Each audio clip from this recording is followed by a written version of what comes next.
Alors en dernière partie, une vidéo montrant un coup d'état militaire en France, une journaliste en duplex, des soldats armés, un hélicoptère devant la Tour Eiffel. Tout semble réel et pourtant tout est faux. Cette séquence entièrement générée par l'intelligence artificielle a été vue plus de 13 millions de fois sur Facebook, dans l'Hexagone ou encore à l'international, au point qu'un chef d'État africain a alerté directement Emmanuel Macron et l'Élysée. Mais ce n'est pas le plus troublant. Malgré une demande officielle, Meta a refusé de retirer la vidéo, estimant qu'elle ne contrevenait pas à ses règles. Une situation qui interroge frontalement notre capacité collective à protéger le débat démocratique face à la désinformation de masse. L'intelligence artificielle change la nature même des fake news, plus crédibles, plus virales, plus dangereuses. Et d'ailleurs, à quelques mois des échéances électorales majeures, on se pose la question de savoir qui contrôle l'information aujourd'hui. Et pour en parler, nous recevons Gérald Olubowitz, journaliste, spécialiste des médias et des enjeux démocratiques à l'ère numérique.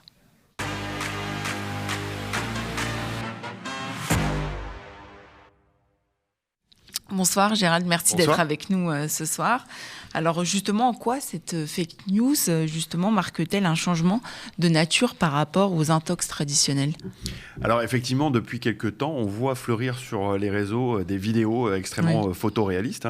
Donc ces vidéos sont générées, sont fabriquées par des algorithmes que OpenAI ou des acteurs numériques américains produisent. Donc là, très probablement, on a affaire à une vidéo soit produite par un modèle qui s'appelle Vero, qui est développé par Google, ou par Sora, qui est un modèle qui est développé par OpenAI. C'est le plus probable. Après, il y a des modèles chinois qui sont équivalents. Et effectivement, ça apporte une vérité supplémentaire à la fake news. C'est pas nouveau, ceci dit, puisqu'on avait déjà les deepfakes. Et les deepfakes, ça fait longtemps qu'ils existent, qu'ils posent en fait un certain nombre de problèmes. On se souvient des deepfakes avec Zelensky au tout début de la guerre en Ukraine, qui avait failli provoquer un retrait des troupes ukrainiennes. Donc voilà, c'est un pas de plus vers la crédibilité des fake news. Et selon vous, est-ce que c'est encore pertinent de parler de fake news, ou on devrait plutôt trouver un autre mot, un autre vocabulaire ? Oui, alors c'est pertinent, mais après, ce qui est intéressant, en fait, là, dans cette situation un peu décalée, c'est que on va dire, c'est Emmanuel Macron qui est donc victime, en fait, de façon interposée de cette vidéo. Et c'est d'autant plus cocasse, entre guillemets, que Emmanuel Macron a porté, depuis quelques mois maintenant, un effort non dissimulé pour pousser l'IA dans le paysage français, à la fois sur l'implantation de data centers, mais aussi le gouvernement français lui-même a utilisé l'intelligence artificielle générative de la même manière pour communiquer, ce qui lui a valu un peu quelques déboires, puisqu'il y a eu des erreurs assez grossières commises. Il a fallu retirer des photos, on voyait des soldats allemands participer à la libération française, qui avait été... Voilà. Donc on voit bien qu'en fait, c'est un peu l'arroseur arrosé. D'un côté, on promeut énormément cette type de technologie, et de l'autre, oui, évidemment, on en devient victime forcément, quoi. Et justement, qu'est-ce que l'IA change concrètement dans la production de la désinformation ? En gros, est-ce qu'on n'est pas déjà dans une phase où le faux est presque indiscernable du vrai ? Ah oui, le faux est indiscernable du vrai. En gros, c'est une question de proportion. Donc là, ce qui est un peu étonnant, c'est qu'effectivement, la réaction soit si vive. On se rend bien compte quand même que dans les réseaux d'information des États, une simple vidéo ne ferait pas l'affaire en réalité, et que oui, qu'un chef d'État africain ou d'autres puisse lui envoyer la vidéo en se posant la question, ça me paraît quand même un tout petit peu étonnant. C'est-à-dire qu'il y a quand même des services de renseignement, de la presse, bref, voilà, il suffit de regarder très rapidement les choses. Maintenant, effectivement, c'est vrai que dans certaines circonstances, ça peut poser problème, puisque ces médias en fait circulent à travers des messageries essentiellement, et ça peut éventuellement, selon que le canal soit bien choisi, provoquer un certain nombre d'effets indésirables. Alors ça peut être par exemple sur la vaccination, ça peut être en Ukraine quand il y avait eu justement ce deepfake, ça peut être sur d'autres points, mais pour l'instant on est relativement préservé, même aux États-Unis. Quand il y a eu donc les dernières élections présidentielles, on s'attendait à davantage en fait de fake news. Très honnêtement, elles ne sont pas venues du côté des deepfakes, elles étaient humainement réalisées, on va dire. Et justement, comment est-ce qu'on peut expliquer que Meta, donc Facebook, qui tient Facebook, Instagram, WhatsApp, donc ces grands réseaux sociaux, refusent justement de retirer en fait une vidéo qui annonce un coup d'État fictif.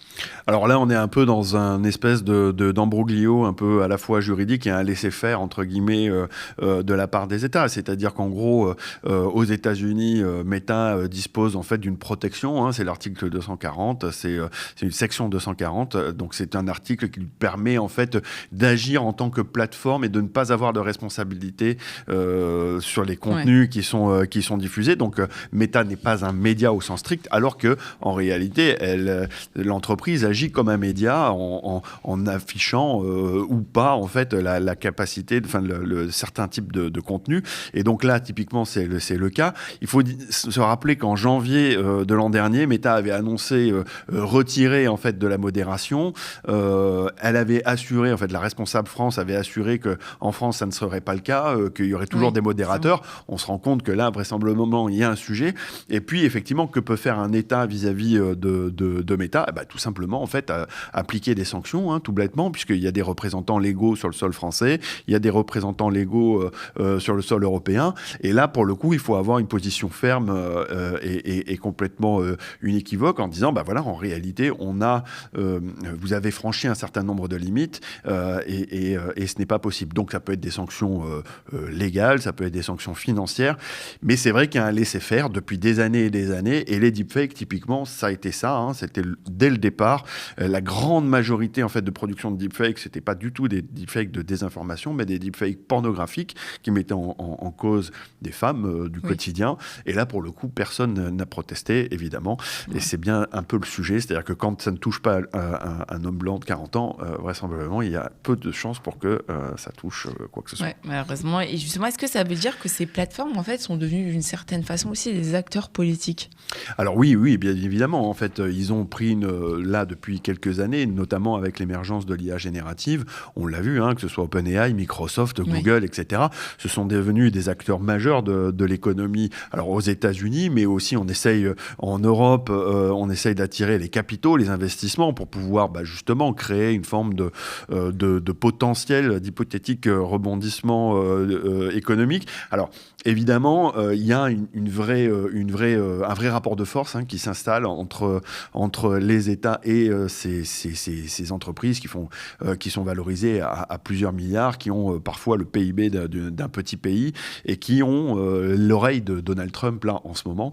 On en parlait en début de journal, mais effectivement, voilà, le fait d'avoir un président américain presque dans sa poche, ça aide quand même à forcer un peu les autres présidents à faire des choses. Justement, Emmanuel Macron a réagi en expliquant qu'il avait appris l'existence donc, de cette vidéo, vous l'avez dit, par l'intermédiaire d'un de ses homologues africains. Il a ensuite chargé donc, Meta sans le nommer. On écoute. Moi, président de la République, comme auraient dit certains, je demande à mon équipe, quand même ce truc-là, c'est pas possible, en plus dans cette période, demandez tout de suite à la plateforme de le retirer. La plateforme Pharos s'appelle Facebook. Elle dit, il faut retirer ce truc, regardez, c'est de manière évidente, ça crée le chaos. C'est exactement ce que vous dites, c'est inquiétant. Et votre client qui vient le voir sur là, il se dit, un coup d'État à l'Élysée avec un colonel qui a pris le pouvoir, etc., peut être inquiet. Réponse de Facebook, ça ne contrevient pas à nos règles d'utilisation. Refus de retrait. J'ai tendance à penser que j'ai plus de moyens de pression que qui que ce soit, en tout cas, c'est peut-être plus simple pour leur dire que c'est grave si c'est moi qui appelle, ça ne marche pas. Donc, vous voyez qu'on n'est pas équipé comme il faut. Donc, je suis pour un débat libre, ouvert, mais ces gens-là se moquent de nous. Ils se foutent de la sérénité des débats publics, ils se moquent de la souveraineté des démocraties, et donc, ils nous mettent en danger. Comment on peut réagir justement à ce discours du président Emmanuel Macron? Il y a comme un désaveu aussi sur son impuissance face à cette intelligence artificielle d'une certaine façon. En fait, c'est le symptôme d'une tendance qui s'installe depuis longtemps. C'est-à-dire que la tech, aux yeux de tout le monde et probablement des téléspectateurs, n'est pas un sujet politique quotidien. Oui. C'est-à-dire que c'est en réalité, c'est le téléphone qu'on a dans la main, l'ordinateur qu'on utilise au boulot, mais pas plus que ça. En réalité, il s'agit d'un sujet éminemment évidemment politique. Quand il s'agit d'entreprises qui pèsent plusieurs milliards de dollars, qui ont la capacité de dire non à un président, de dire non à un État, d'infléchir en fait leur politique économique, leur politique d'infrastructure, de peser en fait sur l'équilibre démocratique à l'intérieur même des frontières, eh bien effectivement on se rend compte que là ce sont en fait de véritables questions politiques. L'algorithme au sens strict du terme, la tech, l'intelligence artificielle, ce sont des sujets dont les citoyens doivent se saisir. Nous on essaye de faire ça sur Cint, mais l'idée c'est vraiment d'apporter ce débat-là, d'expliquer en fait comment dirais-je, la manière en fait dont ces technologies ont un impact sur nos vies. Et là véritablement c'est un peu le défaut d'Emmanuel Macron, c'est qu'il a apporté en fait dans le débat public la question de l'intelligence artificielle comme étant un élément économique de développement et pas du tout comme étant un élément politique. Or, on se trouve bien dans cette situation-là où aujourd'hui on a un problème de souveraineté à la fois sur les réseaux sociaux mais aussi sur les infrastructures et sur un ensemble de domaines où il faut à un moment donné que les gens se positionnent et qu'on décide collectivement si oui ou non c'est autorisé de laisser Facebook proliférer ce genre de vidéos en France ou en Europe. Et justement, comment expliquer que les services de l'Élysée n'aient pas vu cette vidéo avant ? On a l'impression que, comme si ça avait touché le président, c'est parce que son homologue africain lui a envoyé et donc lui a posé des questions. Oui, je pense qu'il y a une petite chose comme ça, puisqu'il y avait eu une vidéo qui avait circulé à l'occasion de Vivatech il y a encore pas très longtemps, où Emmanuel Macron faisait face à un robot, et qui avait été, pareil, c'était une vidéo qui avait été détournée. Décidément, il est au centre de l'attention de l'IA. Peut-être c'est son implication dans le secteur qui fait ça, mais globalement, ils avaient détourné cette vidéo en essayant évidemment aussi de le ridiculiser, en essayant de proposer sa démission, etc. Et donc, en fait, c'est une vidéo qui a tourné. Bon, il y en a un certain nombre. Il y en a eu aussi sur Brigitte Macron. Il y en a eu sur un ensemble de choses. Donc, clairement, en fait, c'est une personnalité publique. Un président, voilà. Il y en a des tonnes sur Donald Trump. Il y en a des tonnes sur Vladimir Poutine et sur d'autres. En fait, je pense que là, il a été piqué au vif naturellement. Je pense que, très honnêtement, quand on voit la vidéo, il faudrait quand même avoir, en tout cas, au niveau d'un service d'État, je pense que c'est s'inquiéter pour pas grand-chose. Oui. En revanche, effectivement, c'est vrai que n'importe quel citoyen étranger qui n'est pas tout à fait au courant de ce qui se passe en France peut se poser la question 2 minutes, surtout avec l'actualité où les médias étrangers relaient facilement 2-3 incendies. Et là, effectivement, avec la révolte des paysans ou d'autres choses, ça peut effectivement créer une forme de doute, de trouble. Et justement, Emmanuel Macron a proposé aussi de labelliser les médias pour distinguer les bonnes des mauvaises informations. Est-ce qu'on n'est pas aussi en train de franchir, selon vous, une ligne rouge, celle où le pouvoir politique commence en fait à définir en gros ce qui est une information légitime et celle qui ne l'est pas? Oui, complètement. Alors là, pour le coup, je pense que là, c'est aller beaucoup trop loin. C'est pas moi qui le dis. Hein. Il y en a plein d'observateurs sont de cet avis. Il existe déjà un conseil de l'ordre, entre guillemets, de journalistes. Alors, c'est pas un conseil comme les avocats, etc., mais c'est un conseil de déontologie, en fait, qui va, sur saisine du public, essayer de rendre un avis. Et c'est fait sur le modèle belge. Peut-être que c'est une initiative, effectivement, à renforcer, à financer pour pouvoir obtenir quelque chose, un équilibrage, on va dire, sur les contenus, un peu comme l'Arcom pourrait éventuellement se prononcer sur les contenus audiovisuels. Bon, mais après, là, en l'occurrence, le problème ne vient pas des médias. Les médias n'ont rien fait de particulièrement mal, sauf à considérer que Facebook est un média, et dans ce cas-là, effectivement, il faut l'intégrer dans ce dispositif-là. Non, là, c'est un problème de réseaux sociaux, c'est un problème de curation, en fait, et de modération, surtout, des contenus, dont tous les réseaux sociaux, toutes les plateformes se sont désengagées. Hein. X, le réseau d'Elon Musk, a désinvesti massivement sur cette question de la vérification des faits. Meta également. Google également aussi. Enfin, toutes les plateformes d'influence ont largement désinvesti cette question du fact-checking. Et c'est un vrai problème. On ne peut pas, en fait, il devrait y avoir une obligation légale au niveau européen pour opérer sainement d'un volume, d'un quota de modération avec des obligations de résultats pour empêcher que justement le débat démocratique ne soit pollué par des influences extérieures ou intérieures. Et justement, on est à moins de 100 jours des municipales, puis il y aura encore les présidentielles. Quel impact, justement, ce type de fake news peut avoir sur des élections locales ou nationales? Alors, on a eu quelques exemples. On a eu notamment en Slovaquie, en fait, à la veille du scrutin, donc en plein week-end, en fait, une fake news qui avait été, donc un fichier audio qui avait été dévoilé, et c'était pas pour rien, c'était pour donc le Premier ministre, en fait, de la Slovaquie, et c'était donc le candidat de gauche qui était ciblé et donc qui avait été mis en cause par cette piste audio.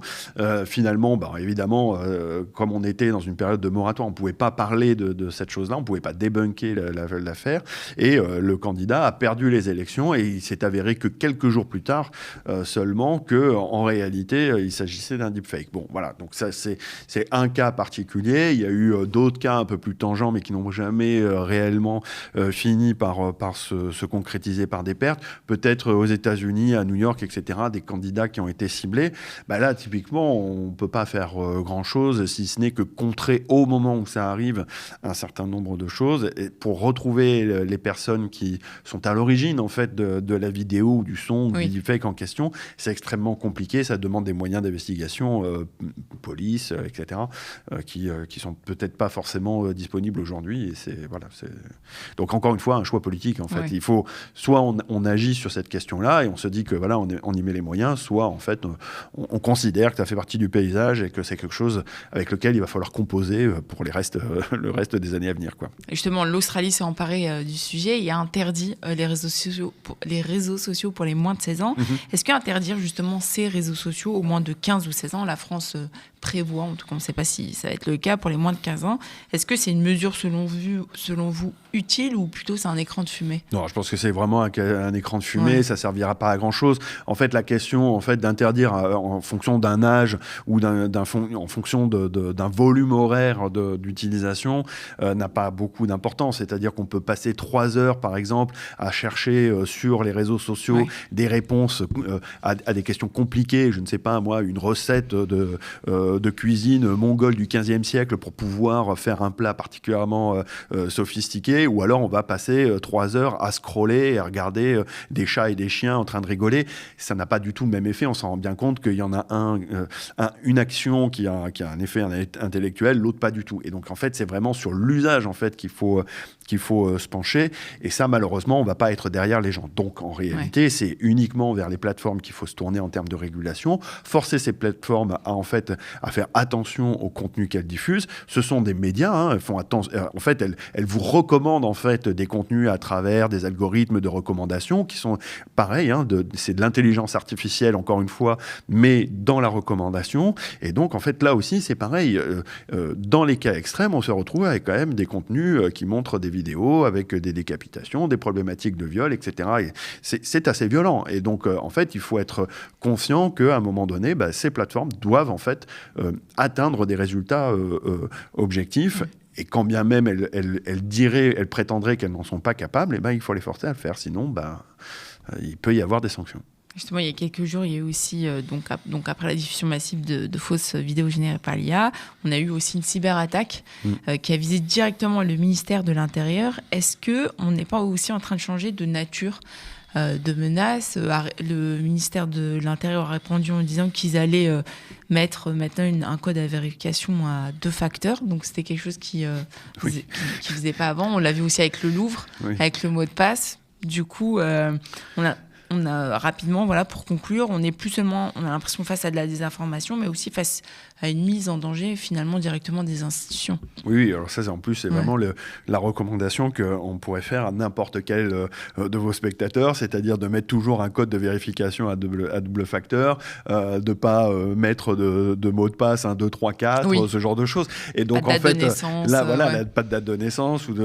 Et donc, du coup, effectivement, là, on peut se poser la question vraiment du sérieux de de la sécurité de ces dispositifs-là. Non, mais je pense qu'en fait, là, ce qui est inquiétant en fait, dans le cadre du ministère de l'Intérieur, c'est notamment, par exemple, la collecte des informations par le ministère de l'Intérieur, précisément, plutôt que vraiment la brèche de sécurité. C'est-à-dire qu'en fait, le ministère de l'Intérieur, par le biais d'un certain nombre de dispositifs, notamment la vidéosurveillance algorithmique et notamment d'autres dispositifs, surveille énormément les citoyens, et donc en fait c'est autant de données personnelles qui sont relâchées dans la nature si jamais il y a une brèche ou un vol de données, et là précisément c'est un peu le problème. Donc contrôler aussi la collecte de données dans l'espace public, même y compris par le gouvernement, en fait peut permettre de prévenir, en fait, de se prémunir contre d'éventuelles fuites qui seraient problématiques. Ça n'empêche, il y a une légitimité à collecter un certain nombre d'informations, mais il y a peut-être des informations qui sont trop collectées et auxquelles il faut faire attention. Merci beaucoup, Jared Olubovic.